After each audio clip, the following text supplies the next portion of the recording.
చెప్పిండు రైతులకు. కేసీఆర్ కేవలం రైతులను పట్టించుకుంటాడు, రైతు కూలీలను దేక్తలేడు. కేసీఆర్ భూస్వాములకే వత్తాసు పలుకుతున్నాడు, కౌలు రైతులను దేక్తలేడు. మేము 2 లక్షలు రుణమాఫీ చేస్తాం, కేసీఆర్ 10,000 ఇస్తాం, మేము 15,000 ఇస్తాం, రైతు కూలీలు నడుచుకుంటాం. ఇన్ని మాటలు చెప్పి ₹1 ఇచ్చిరా ఇప్పటివరకు? కనీసం రైతు బందే దిక్కులేదు ఈరోజు వరకు. ఈరోజు మనం ఆగస్టు 15 నాడు ఉన్నాం. అదే కేసీఆర్ ప్రభుత్వం ఉన్నప్పుడు టెన్షన్గా జూలై నెలలో నాట్లు పడే టైం వరకు 7,600 కోట్లు టింగు టింగు టింగు అని ఫోన్ మోగుతుండే, 7,600 కోట్లు ఖాతాలో పడుతుండే. అదే ఇవాళ రేవంత్ రెడ్డి కాంగ్రెస్ ప్రభుత్వం రైతు బంధు ఎత్తగొట్టి రుణమాఫీ చేసినామని బిల్డప్ ఇచ్చి ఇయ్యాలటి వరకు కొన్ని గమ్మత్ అనిపిస్తాయి చూస్తుంటే. వాళ్ళకి తెలుగు వస్తుందా రాదా, తెలుగు ఉందా లేదా అర్థం కాదు. ఏకకాలంలో రుణమాఫీ అన్నాడు.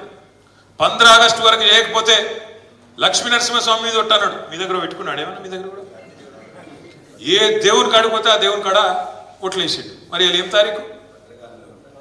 భద్రకాళి మీద ఒట్టేసిండా? సమ్మక్క సారక్క మీద ఒట్టు, భద్రకాళి మీద ఒట్టు, లక్ష్మీ నరసింహస్వామి మీద ఒట్టు. ఇలా 15 ఆగస్టేనా? 15 ఆగస్టు లోపల చేస్తా అన్నాడా? అయిందా మరి రుణమాఫీ? రుణమాఫీ 15 ఆగస్టు లోపల చేస్తా అన్నాడు. మరి ఇప్పుడు ఆ దేవుళ్ళ సంగతి ఏంటి? వాళ్ళతో బాధపడాలి అంటే ఆఖరికి దేవుళ్ళు ఏ దేవుడు కనబడతా దేవుడి మీద ఒట్టేసి అవద్దని చెప్పిండు. ఇంకా సిగ్గు లేకుండా పెద్ద పెద్ద ప్రకటనలు పత్రికలలో రుణమాఫీ అయిపోయింది, జరిగిపోయింది.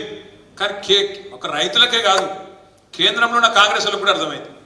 రాహుల్ గాంధీని పోయి అడిగిండు, సార్ మీరు రావాలి రుణమాఫీ అయిపోయిందని. కానీ రాహుల్ గాంధీ సంవత్సరం తెప్పించుకున్నాడట పాపం. అయిందా కాలేదా విడితోనే ఆయన పొంకనాల పోతిరెడ్డి ముందే అయినా ఆయన అబద్ధాలు చెప్తున్నా తెలుసుకుంటే 100% బోగస్ ముచ్చట అయిందని తెలిపోయింది. అందుకే రావాల్సిన రాహుల్ గాంధీ కూడా ఎత్తగొట్టాడు. వాడు పోతే మళ్ళీ తిడతారో ఏం పాడని చెప్పి రాహుల్ గాంధీ కూడా రాలే, రుణమాఫీ కాలే, రాహుల్ గాంధీ రాలే. ఈ రైతులకి ముచ్చట అర్థమైంది. బోనస్ బోనస్ అని ఉదరగొట్టిరు, 500 బోనస్. ఏం రాసిండ్రల్లా మీరు మేనిఫెస్టో చూసిరో లేదో? 2183 ఎంఎస్పి ఉన్నది, దాని మీదికెళ్ళి 500 కలుపుతాం, 2,683 రూపాయలు ఇస్తామని చెప్పాడు బోనస్. 2183 ఏ వడ్లది? 2183 ఏ వడ్లది ఎంఎస్పి? దొడ్డుదేనా? మేనిఫెస్టోలోనేమో దొడ్డు వడ్లది పెడతాడు. మేనిఫెస్టోలో పెట్టినప్పుడేమో ఎంఎస్పి 2183, బోనస్ 500 కలిపితే 2,683 రూపాయలు ఇస్తా అని చెప్పిండు. కానీ బయటకు వచ్చి ఏం చెప్తాడు? క్యాబినెట్ బయటకు వచ్చి సన్నాలకు ఇస్తా అంటాడు. సన్నాలకు నువ్వు ఇచ్చేది సన్నాసి. సన్న వడ్లకు గిరాకే బాగుంటుంది బయట.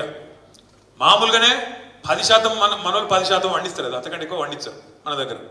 ఆ 10% గిరాకీ బాగుంటుంది, 2,700 రూపాయలు రానే వస్తుంది. నువ్వు ఇచ్చే అక్కర కూడా లేదు దానికి. ఎందుకంటే సన్నాలకు ఎంఎస్పి ఏమో 2,203 రూపాయలు, దొడ్డు మీద ఇంకో 20 రూపాయలు ఎక్కువ ఉంటుంది. దానికి 500 కలిపినా 2,700 వస్తుంది. నువ్వు ఇచ్చినా ఇవ్వకపోయినా బయట మార్కెట్లో అదే వస్తుంది. అందుకే తెలివిగా ఏం చెప్పిండు పెద్దలు? ఒక సామెత చెప్తారు, గాలికి పోయే పేల పిండి కృష్ణార్పణం అంటారు. అంటే అర్థమైందా? ఒక పంతులు ఉంటాడు, పూజ చేస్తాడు కృష్ణునికి. చేస్తా అంటే ఆ పేల పిండి పెట్టి మొత్తం పేలాలు గీలాలు పిండి గిండి అని మంచి ప్రసాదం అంతా తయారు చేసి పెట్టిండాడు. ఈ లోపల జోరుగా గాలి కొట్టింది, ప్రసాదం అంతా ఎగిరిపోయింది. కృష్ణ మొత్తం నీకే నీకే అన్నాడు. ఇది కూడా అంతే, ఆ ఇచ్చేది లేదు, బోనస్ పీకేది లేదు. ఎట్లాగో ఆయన 2,700 అంతా రైతు నీ దగ్గర తీసుకొని కూడా తీసుకోండి, నీకెరికే వాళ్ళకెరికే. అందుకే ఏంది ఇచ్చే అవసరం లేని దానికేమో నేను సన్నాలకు ఇస్తున్నా అని డైలాగు, సన్నాయి నొక్కులు నొక్కుడు. ఇయ్యాల్సిన దొడ్డుబడ్లకేమో మేనిఫెస్టోలో పెట్టిన దానికేమో దిక్కులేదు.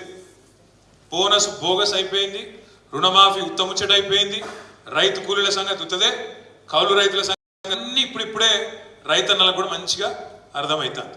ఇక మా ఆడబిడ్డలు ఎన్ని మాటలు చెప్పిరాలు. బస్సు ఫ్రీ అన్నారు, బంగారం ఫ్రీ అన్నారు.